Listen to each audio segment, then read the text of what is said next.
Good morning, student. In previous lecture, we have started the potentiometer. We have seen that there are two types of potentiometers, that is DC potentiometer and AC potentiometer. Now coming to the DC potentiometer, there are various types of DC potentiometer as we have already discussed. In this lecture, we'll study the slide wire type DC potentiometer. So coming to the constructions of this DC slide wire potentiometer, it is a basic arrangement of a potentiometer. So in this potentiometer, basically there is a AB arm. This is a slide wire of uniform section and high resistance. And there are two types of EMFs are there, E1 and E2. This E1 is a known quantity and E2 is a unknown quantity, and the EMF that is to be measured in this whole process, or the voltage across this E2 is to be measured. Okay, now for keeping the E1 source constant, we are connecting this resistance R here, and so by connecting this R we can make the current steady and adjustable accordingly to make the EMF E1 constant. And the galvanometer G is connected across the E2, and the switch is also connected here.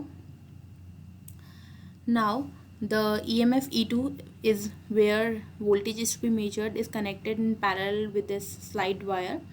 We can adjust the voltage of E2 by according we can just adjust our this C point is basically a movable point, so we can know the value of voltage across it by putting or sliding the point of C across this slide wire. So first we'll measure the voltage across this whole arm AB, and then by a comparison we'll know the value of this E2 by adjusting the point C across this slide wire. Okay, now coming to the working principle of this. In first case, we'll find out the value of voltage AB across the whole slide wire. So let this L be the length of the potentiometer wire AB, and rho is the resistivity per unit length. And suppose that I be the current flowing in the slide wire AB when this S switch is open. So here the whole connection of below is not connected to the this AB wire. So the potential difference across this AB is equals to VAB is equals to I rho L. Okay, we have find the value of VAB. Now coming to the voltage across this E2, that is VAC. For this we'll close the switch, and we'll measure the voltage across this VAC by adjusting the point C on the slide wire. So in second case, when the switch S is closed, the potential difference VAC across the slide wire AC is greater than the EMF of E2. A current will flow through the galvanometer in a direction A to C. So it may be mentioned here that the E2 is connected so as to oppose this current in a loop. So if these EMFs are equal, like a voltage drop across this AC and EMF E2 are equal, the galvanometer will show no current or show the zero deflection. So if the length of the slide wire AC is L1, then the potential difference VAC across the slide wire will be equals to the EMF of E2. Okay, because the galvanometer is showing zero deflection, so that means the potential difference across this VAC will be equals to E2. So finally we'll get the value of E2 by knowing the value of VAC. So the VAC will be I rho L1. Now by dividing both the equations, VAB divided by VAC is equals to L by L1. If one of the batteries is standard cell of known voltage VAC, then the EMF of the battery E2 is given by VAB is equals to L by L1 multiplied by VAC. Okay, so by this method we can find the value of our E2. The accuracy of the measurement depends upon the large extent upon the accuracy of the length ratio, that is L by L1. So the longer the slide wire, the less is the percentage error. For precise measurement, the effect of very long slide wire is achieved by connecting number of resistance coil in series with comparatively short slide. So basically in this method we have to use a long slide wire having a high resistance, and so for making the high resistance we are making a series of a resistance coil for making the our slide wire AV. We can standardize this method by some assumption and new device, by adding a new device. Basically a standardization, what does it mean?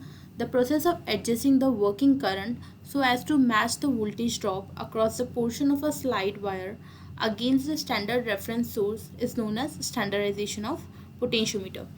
So basically it's a process of just adjusting the working current for to match the voltage drop across the slide wire.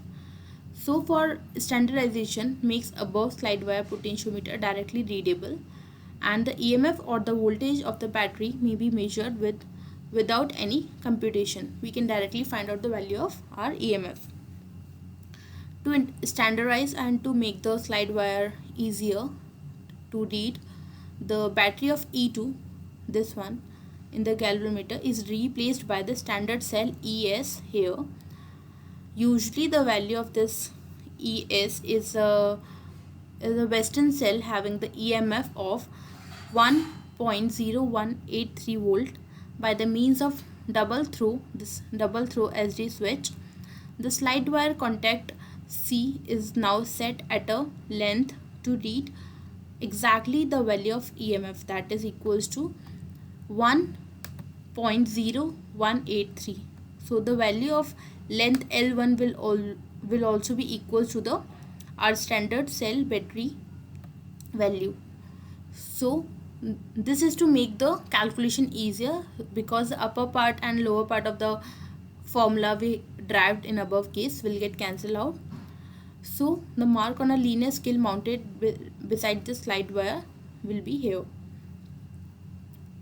So in this case the current in the slide wire is adjusted by the mean variable resistance or rheostat R until the galvanometer gives the zero deflection here.